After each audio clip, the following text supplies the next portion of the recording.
The Biden administration downplays the evil of the communist Cuban regime while simultaneously labeling American conservatives authoritarian racists. I'm Ben Shapiro. This is The Ben Shapiro Show.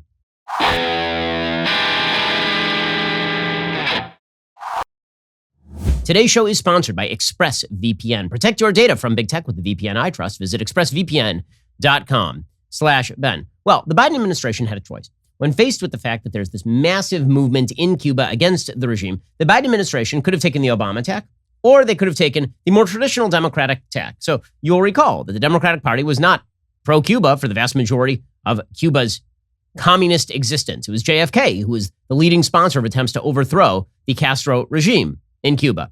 And Democrats after that were not big fans of the Castro regime or the communism that it was pushing. And yet now the Democratic Party seems split.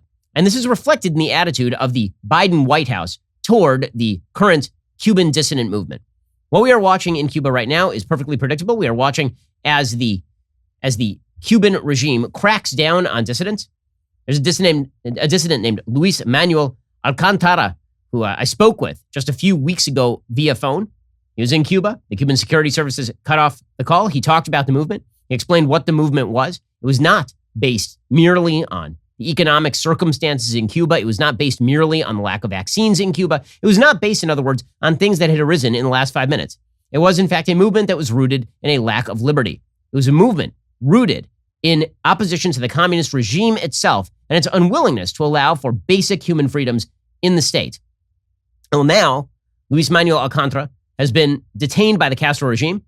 His family and friends have no idea where he is, and this is happening to dissidents all over the island, as is perfectly predictable, because as it turns out, communist regimes, authoritarian regimes, the way that they treat dissidents is by picking them up and tossing them in dank cells and leaving them there for as long as humanly possible, or outright killing them. Those are usually the chief available and useful options to these regimes. And so this does raise the question, what should the United States' position be?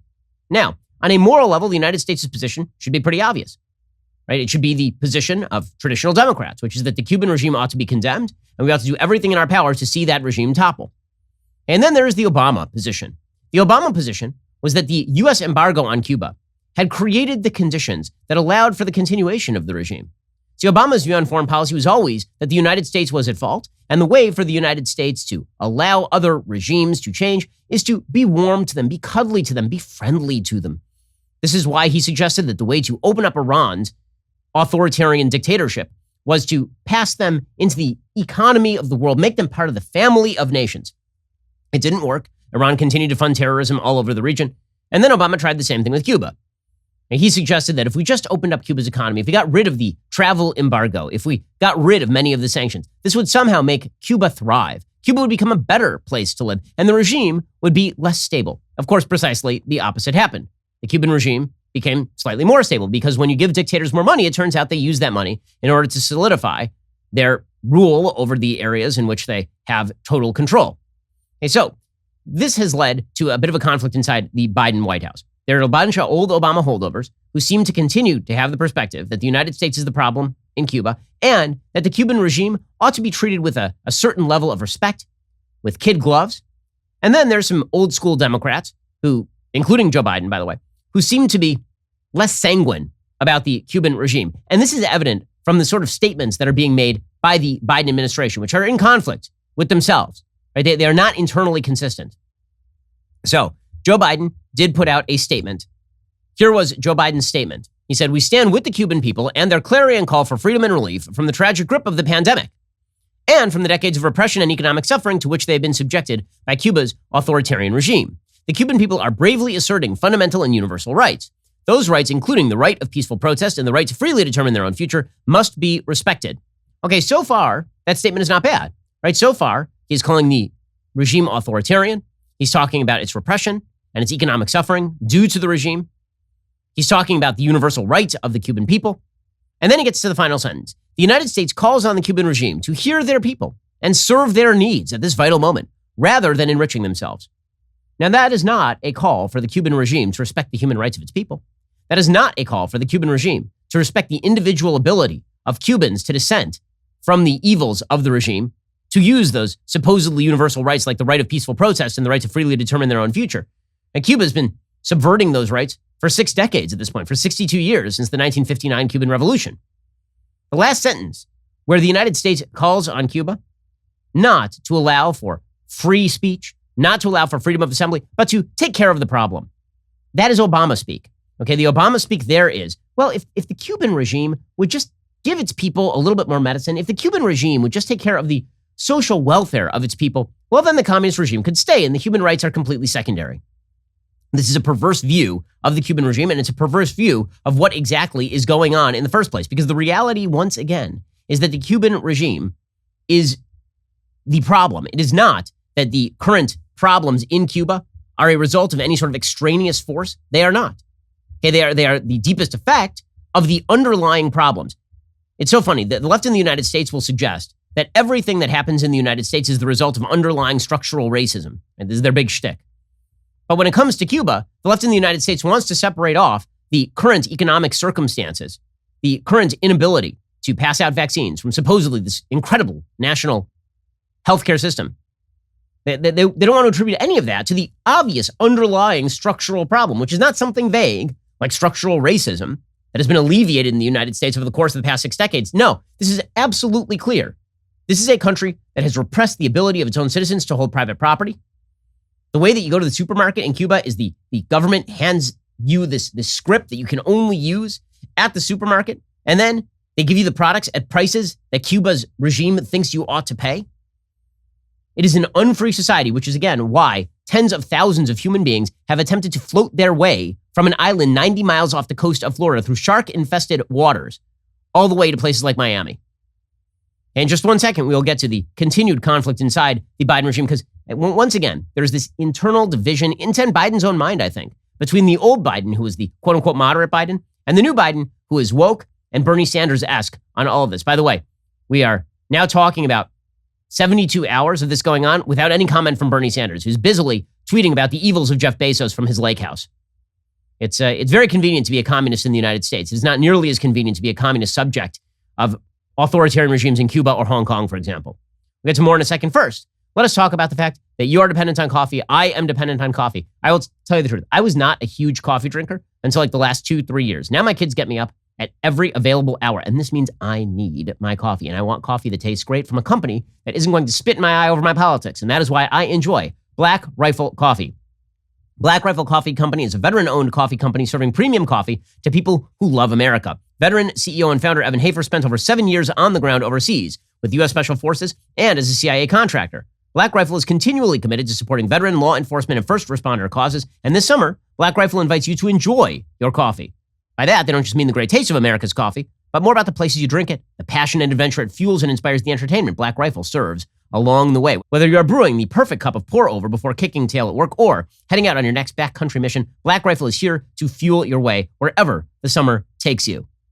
They import high-quality coffee beans from all over the world. They roast 5 days a week at their facilities in Tennessee and Salt Lake City, Utah. The team at BRC is continually researching and experimenting with new roasting methods and coffee origins. They are spectacular. Honestly, I rely on their coffee. Fuel your summer with America's coffee, Black Rifle Coffee. Go to blackriflecoffee.com/Shapiro to get 20% off your purchase and your first coffee club order. That is blackriflecoffee.com/Shapiro. So part of what drives the sort of Obama-esque view of how Cuba ought to be treated is a particular view of the United States and its values.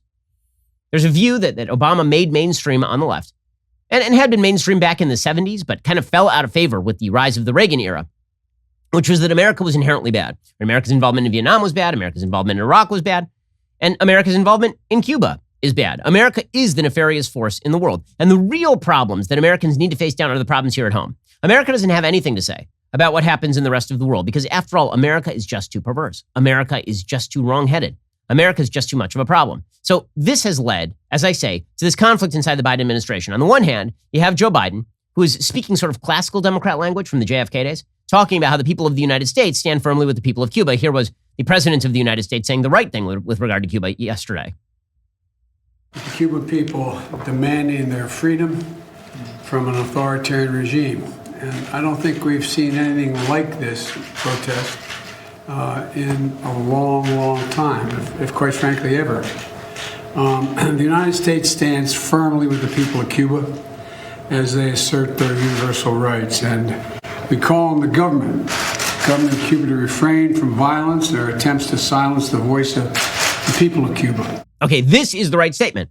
Right? Credit where credit is due. Joe Biden is saying the right thing. The problem is his administration immediately started trying to walk a lot of this stuff back. So first, they said that the statement that he put out was written for him, right? Not by him, for him. Then Jen Psaki tried to downplay what was happening in Cuba as merely a sort of spontaneous eruption at the lack of economic opportunity and the problems with regard to vaccine distribution in Cuba. This is not true. It is not true. I've been talking to Cuban dissidents for the last several weeks. They were planning this sort of stuff for weeks on end. There was a burgeoning democratic movement in Cuba.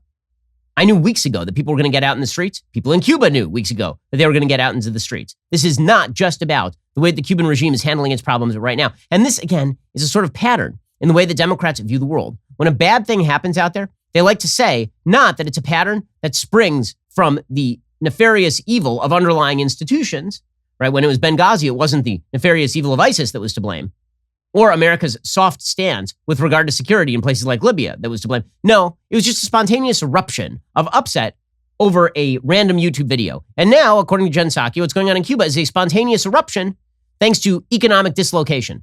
That is untrue. It is not true. The Cuban people do not wish to live under the boot heel of this regime any longer. And downplaying what is happening in Cuba as some sort of like spontaneous reaction to current economic circumstance ignores the fact that a huge percentage of South Florida's population are Cuban expatriates who fled from the country specifically because it is an oppressive hellhole.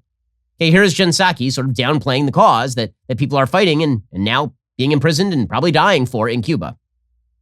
There's every indication that yesterday's protests were spontaneous expressions of people who are exhausted with the Cuban government's economic mismanagement and repression. And these are protests inspired by the harsh reality of everyday life in Cuba, not people in another country. I'm saying that because I think there have been a range of accusations out there, as you well know.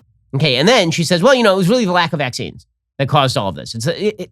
Trying to downplay this as lack of vaccines or spontaneous eruptions over the economy ignores the fact there have been people on the ground planning this sort of stuff for decades, fighting this sort of stuff for decades, not just in Cuba, but also outside of Cuba. We've talked to them on the program. Here's Jen Psaki, again, taking the sort of Obama-esque approach here.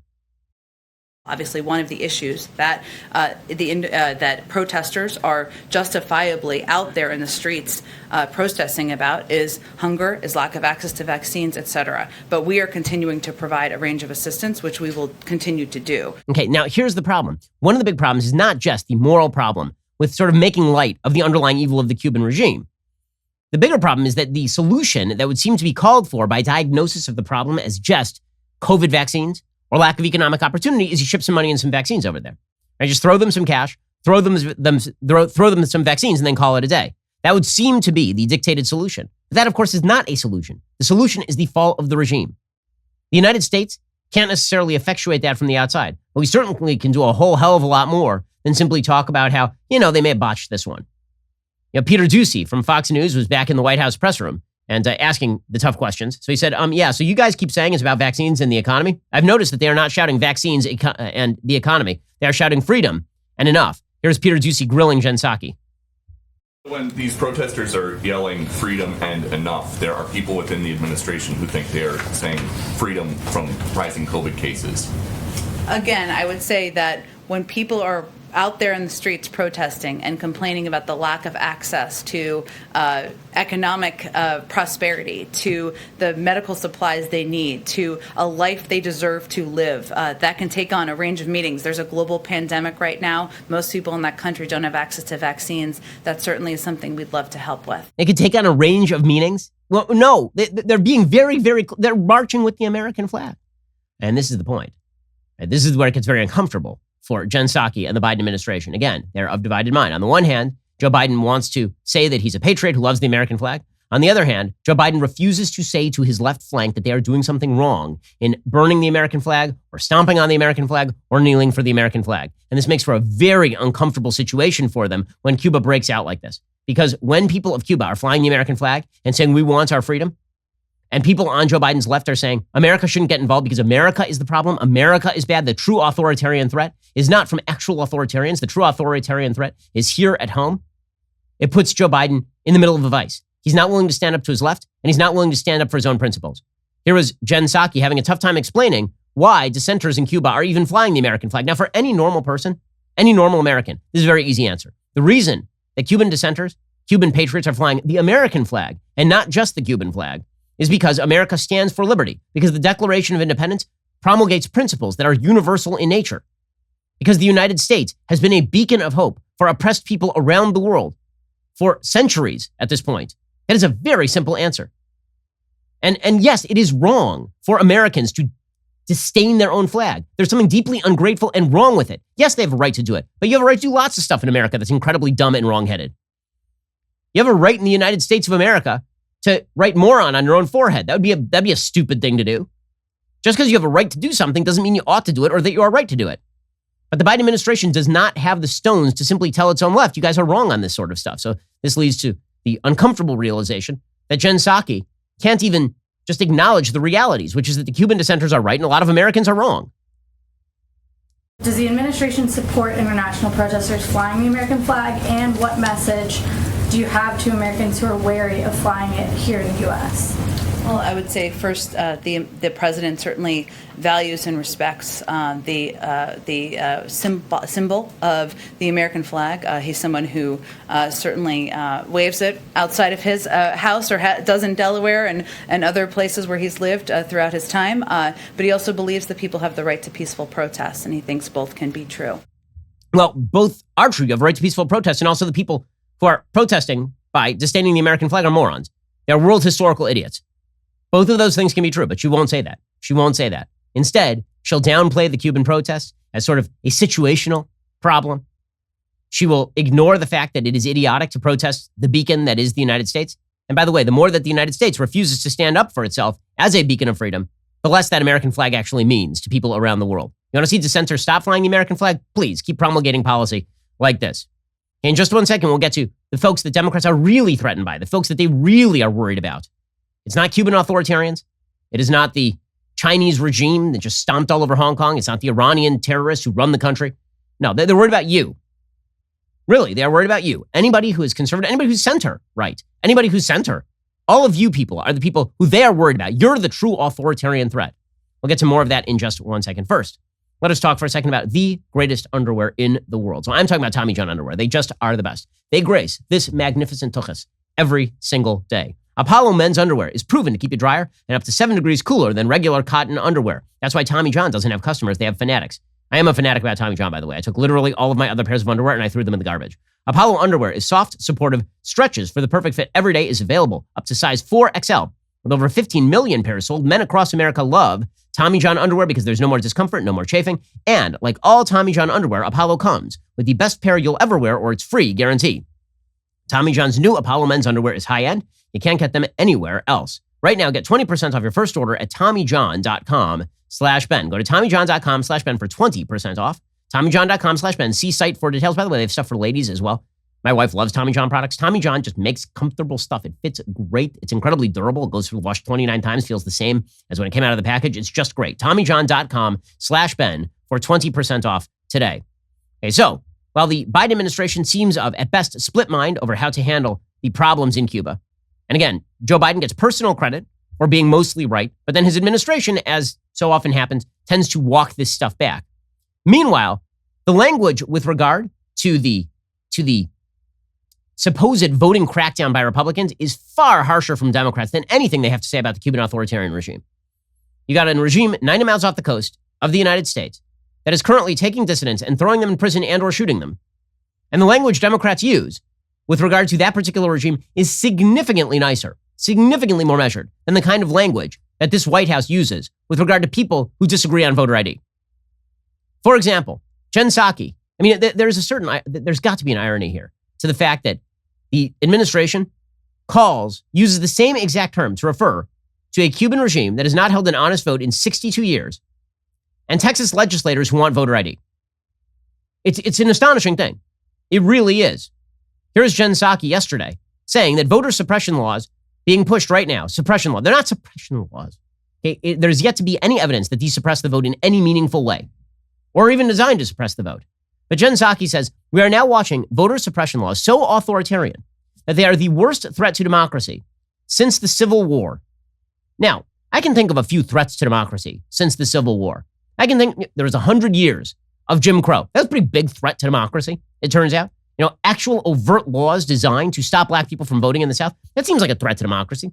Seems like a threat to democracy under these terms that women couldn't vote until there was an actual amendment to the Constitution in the 1910s. Right? We're talking since the Civil War here. It seems like an awful threat to the democracy. Woodrow Wilson's willingness to imprison dissidents, or FDR's crackdown on a federal level on people who wouldn't fly the Blue Eagle, or for that matter, the Nazi attempts to destroy the United States during World War II, or for that matter, the 1960s attempts to wreck America's institutions from within. Like, all of these seem like pretty significant threats to the democracy. You don't talk about threats to democracy. How about the fact that we had riots in major cities across the United States last year and the media didn't seem to care? And frankly, it seems like kind of a threat to democracy that the intelligence apparatus was activated against a presidential campaign last time around. But according to Jen Psaki, what we are watching right now is an authoritarian threat from Republicans. Remember, they are using the exact same words to describe the Cuban regime that they're using to describe Republicans. That's unreal. It's unreal. Okay, using the exact same terminology to describe in fact, they're nicer about the Cuban regime. After all, the people who are protesting the Cuban regime, they're really just fighting, economic discontent and vaccine shortages. Do we really know what they're fighting for? But we perfectly well know why people are angry at Republicans. And it's because they're an authoritarian threat to the United States, worse than any threat since an attempt by an armed band of rebels to break away from the country in 1860. That's a hell of a contention. We'll get to more of that in just 1 second. First, let us talk about how you make your company better. If your business is growing, ZipRecruiter is the way to go. Right now, you can try it for free at ZipRecruiter.com/dailywire. ZipRecruiter doesn't wait for great candidates to find you. ZipRecruiter finds them for you. When you post a job on ZipRecruiter, it gets sent out to over 100 top job sites with just one click to increase your chances of reaching top talent. Then, ZipRecruiter's powerful matching technology scans thousands of resumes to find people with the right skills and experience for your job and actively invites them to apply to get qualified candidates fast. No wonder 4 out of 5 employers who post on ZipRecruiter get a quality candidate within the very first day. Let's say, for example, that you're looking for somebody who really knows security, like an excellent security person to handle your security and company security, but also you have another specific recommendation. You need something. You need a stand-up comedian. You need a security guy and also a stand-up comedian. Well, ZipRecruiter helps you come up with somebody like Chad. Start finding great candidates today. When you try ZipRecruiter for free, just go to this exclusive web address, ZipRecruiter.com/dailywire. That is ZipRecruiter.com/DAILYWIRE. ZipRecruiter.com/dailywire. ZipRecruiter remains the smartest way to hire. Alrighty, so Jen Psaki literally said yesterday, on the same day that Cuban dissidents were in the streets attempting to overthrow an actual authoritarian regime, she used that word not to describe the authoritarian regime so much of Cuba, but to describe Republicans who want to do things like make you apply for an absentee ballot. Ooh. Kind of the same as, rigging an election for 62 years. Feels the same. Or they want you to use voter ID. Or they're getting rid of, wait for it, drive-by balloting. Feels exactly the same as, shooting people in the streets over in Havana. Here is Jen Psaki using the same word. He'll also decry efforts to strip the right to vote as authoritarian and anti-American, and stand up against the notion that politicians should be allowed to choose their voters or to subvert our system by replacing independent election authorities with partisan ones. And he will highlight the work of the administration against this, the necessity of passing the For the People Act and the John Lewis Voting Rights Advancement Act, and how we need to work together with civil rights organizations to build as broad a turnout and voter education system to overcome the worst challenge to our democracy since the Civil War. The worst challenge to our democracy since the Civil War. Are you out of your damn mind? By the way, if you're talking about the authoritarian threat to the country right now, the culturally authoritarian threat to the country, that is coming from institutions that will unperson you if you happen to cross their preferred politics. That is the Democratic Party that is hoping to seize control of the voting apparatuses of all 50 states and bring them up to the federal level so they can then skew elections through things like mandatory ballot harvesting.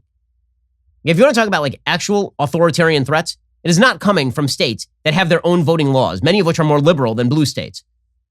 But the unbelievable contrast between the language that the Democrats use with regard to Cuba and the language they use with regard to Republicans, it is an astonishing thing. And it also allows Democrats to be just as undemocratic as they want to be. The same people who are saying it's an authoritarian threat to our democracy to call for voter ID say it is not an authoritarian threat to our democracy for the entire Texas Democratic delegation to literally abscond from the state. So this is what happened yesterday in Texas.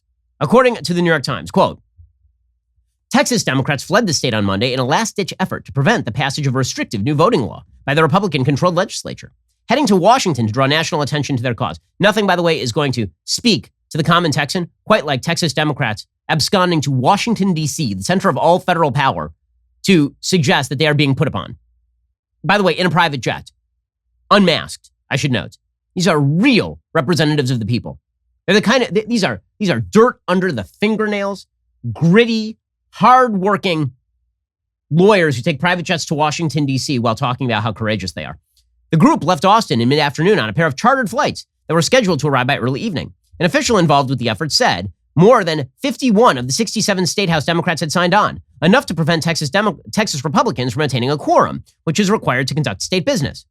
The hastily arranged departure added a cinematic element to the partisan wrangling in a state with a colorful political history. I love how the New York Times treats this. Like, oh, well, isn't this just colorful fun? Isn't this wonderful? Just like they treated it as colorful fun when the Wisconsin state legislature, just a few years back, in the middle of some anti-union and free labor bills, was invaded by a bunch of union members and taken over the Wisconsin Capitol, and when a bunch of Wisconsin Democrats fled to Illinois in order to deny a quorum. Whenever Democrats do this sort of stuff, it's not undemocratic. So just to get this straight, the filibuster is undemocratic because Republicans won't give Democrats enough votes to kill the filibuster. But it is not only democratic, it is colorful fun when Democrats who don't have a majority, let alone, they certainly don't have a supermajority, they don't have enough to deny Republicans the ability to do their business. Instead, they literally pick up and leave the state to deny a quorum.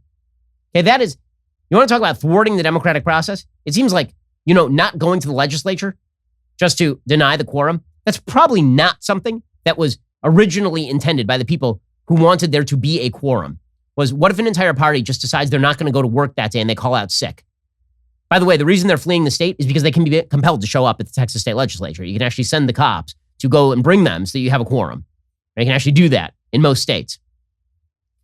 The hastily arranged departure, says the New York Times, added a cinematic element to the partisan wrangling in a state with a colorful political history.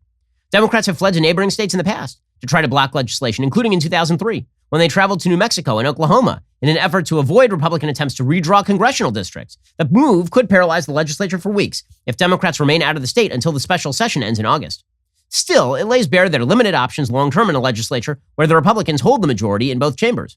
Parliamentary procedures and efforts to add amendments can delay the process but not derail it.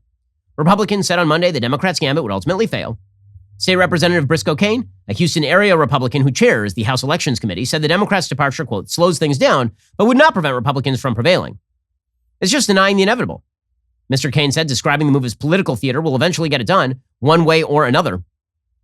Nevertheless, by traveling en masse to Washington, the Texas Democrats were hoping to apply pressure to Democrats in the U.S. Senate, who so far have been unable to pass federal legislation to address the issue. So, we now have the specter of Texas Democrats leaving the state where they have a legal duty to show up, showing up in Washington, D.C., and asking Senate Democrats to kill the filibuster in order to pass federalizing legislation that violates the Constitution of the United States. But don't worry, it's the Texas Republicans who are an authoritarian threat worse than anything we've seen since the Civil War. Fairly incredible. Now, I know, you may be asking yourself, what exactly is in this awful, awful Texas Republican bill? Like, what's so bad about this Texas voting bill?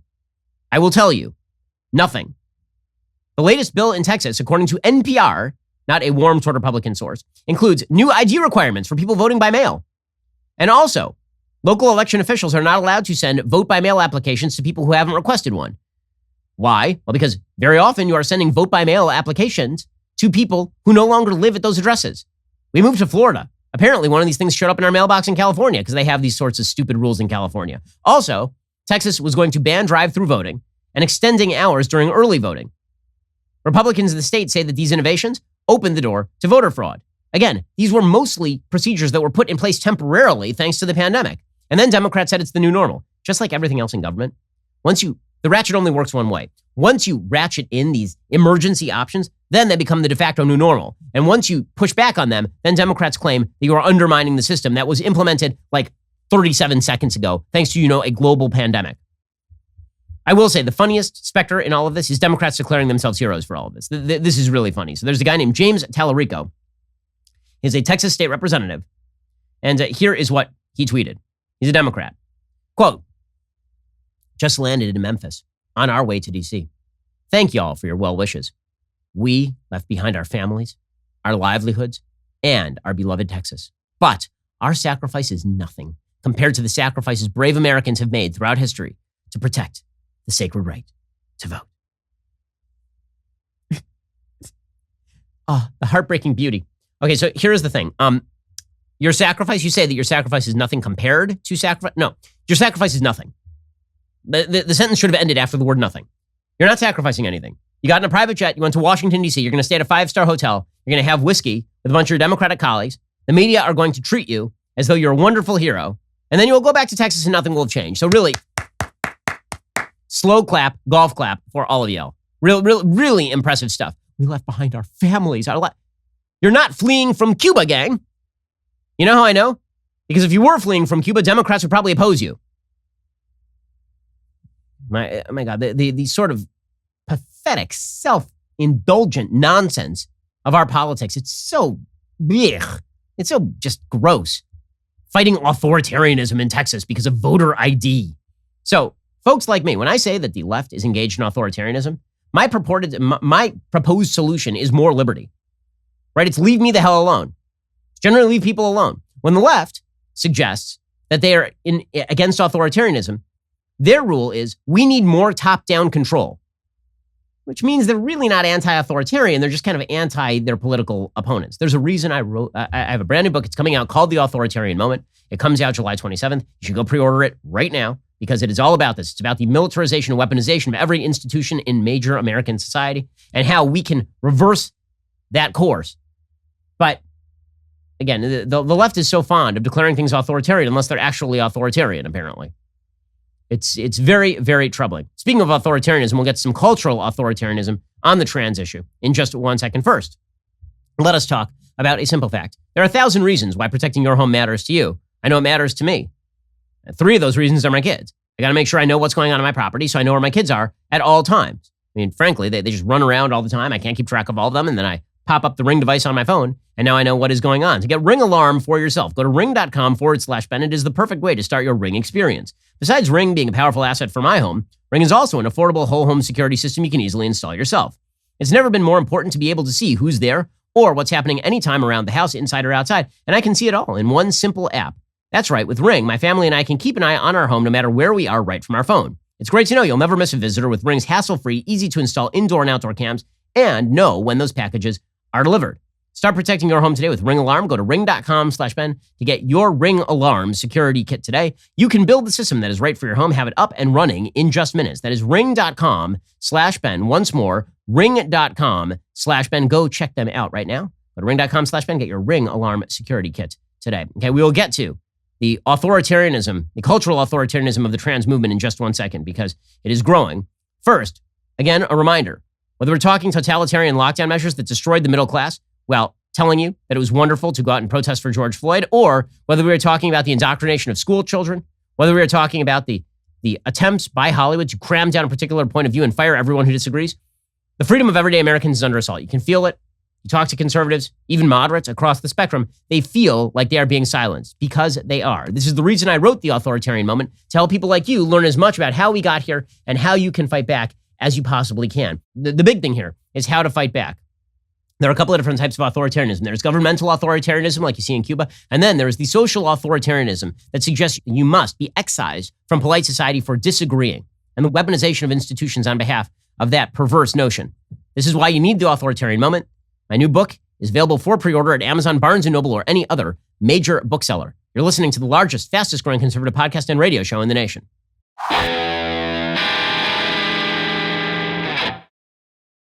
Now, speaking of cultural authoritarianism, there is a fascinating piece that has been being presented now by the Journal of Medical Ethics, the June 2021 issue, declaring that LGBT children should be allowed to get whatever treatment they seek. We're talking about minors, without parental veto power. And the reason for this, of course, is because we have declared that parents are an obstacle to the new utopia. We have declared that you are wrong and immoral and bad if you so much as stand up for science. If you so much as stand up for the notion that male and female are categories that exist, then you are the bad one. Like, there's a reason why the ACLU is declaring people authoritarian for suggesting that boys and girls play in separate leagues. There's a reason why Jen Psaki is doing the same thing. There's a reason why Texas Democrats are declaring Texas Republicans authoritarian for making the suggestion that biological men should not compete with biological women in college sports. And the reason is because they have a totalitarian view of right and wrong and a totalitarian view that is completely contrary to science. So you're now seeing, I promise you, within 5 years, there will be active measures taken in states like California to remove children from homes where children have exhibited any level of gender confusion and parents refuse to go along with the program. It's already happening in places like Seattle. So you're going to see it happen in California and more broadly across America. That's authoritarianism. You call CPS on somebody because little Bobby shows up to school and says that he's Janice.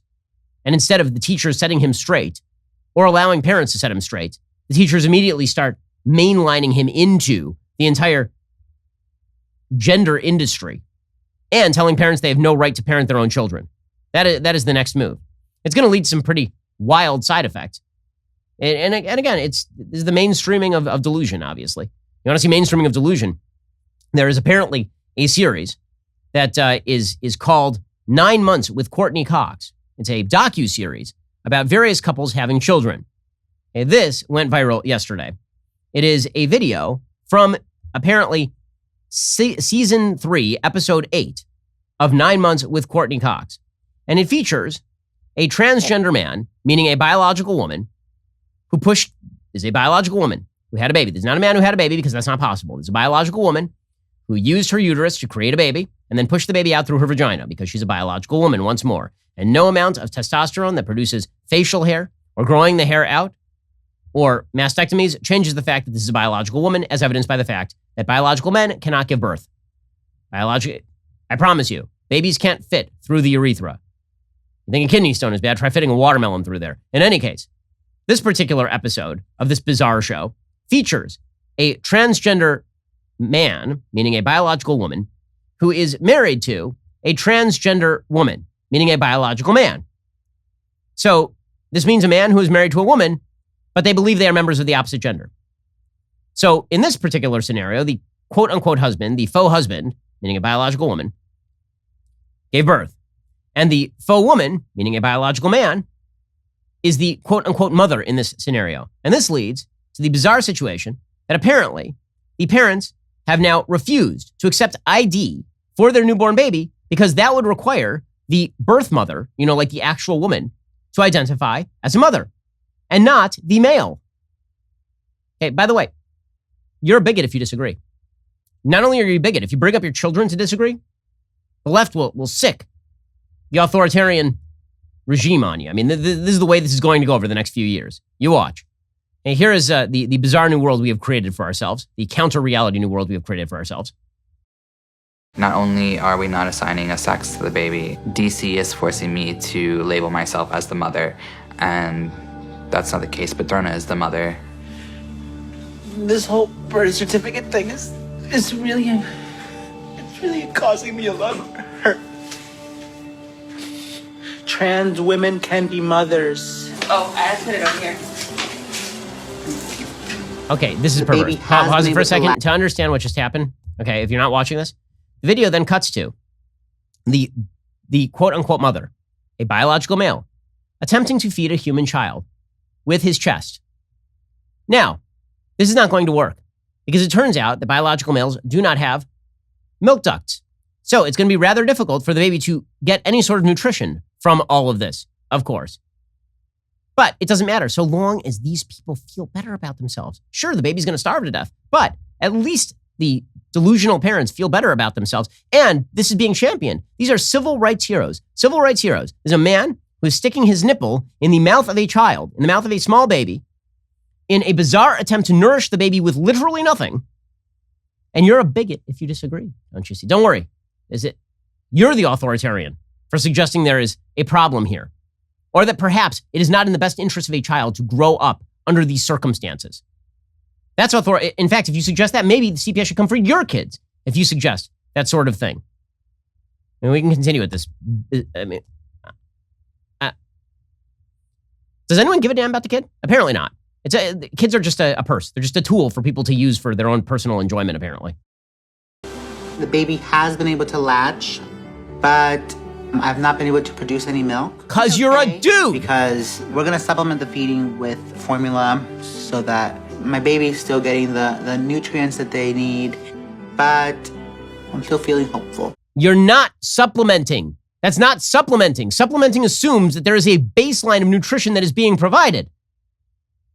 My wife nursed all of our children. And then at a certain point, because she was working and she didn't have time to pump, we had to supplement with formula. Supplementation means not the whole thing. What kind of perverse damage are you doing to a baby? You're having the baby latched to a male nipple, and then you're like, oh yeah, and I'm supplementing with formula. Yeah, well, we've created a hell of a society for ourselves, haven't we? We're a society of science, by the way. We are a society that is dedicated, foursquare, to science. It's all we care about. In fact, we are so dedicated to science right now, like so unbelievably dedicated to science, that apparently California has now declared that all children K through 12 next year will be mandated to wear masks in the classroom. That's how dedicated to science the left is. They are so dedicated to science, man. Really well done, everybody. And if you disagree, you should be shut down. If you disagree, then you should be banned from social media. If you disagree, the weapons of government should be used against you. If you disagree, and if you elect people who disagree, then the minority party should abscond and deny them a quorum. All of this in the name of democracy, don't you see? And you're the authoritarian for suggesting that objective things like science, biology, logic, that these sorts of things should apply. You are the brutal, vicious authoritarian.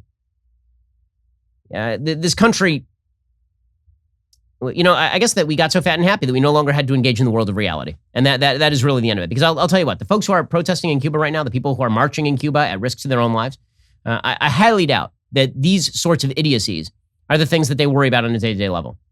At a certain point, a country gets so fat and so rich and so bored and so stupid because the country hasn't been challenged that we start to just imbibe from the well of idiocy.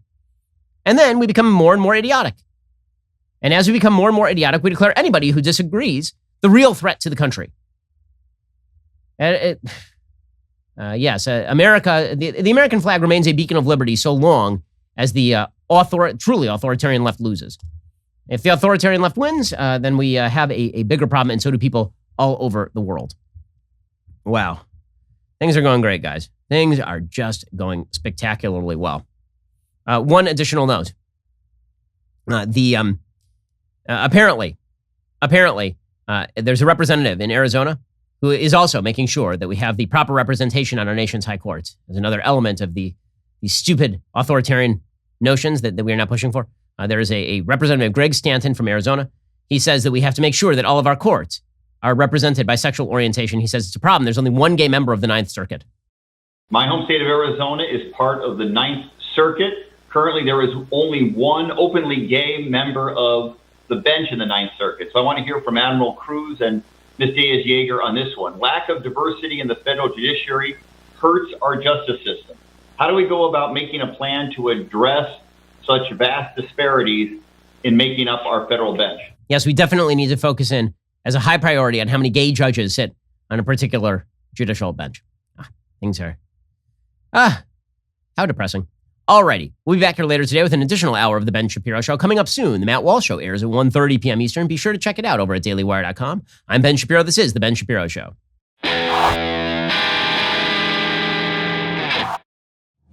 The Ben Shapiro Show is produced by Elliot Feld. Executive producer, Jeremy Boring.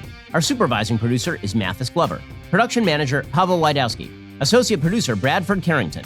Post-producer, Justin Barber. The show is edited by Adam Sayevitz. Audio is mixed by Mike Coromina. Hair and makeup is by Fabiola Cristina. Production assistant, Jessica Kranz. The Ben Shapiro Show is a Daily Wire production. Copyright, Daily Wire 2021. On The Matt Walsh Show, we talk about the things that matter, real issues that affect you, your family, our country, not just politics, but culture, faith, current events, all the fundamentals. If they matter to you, come check out the show.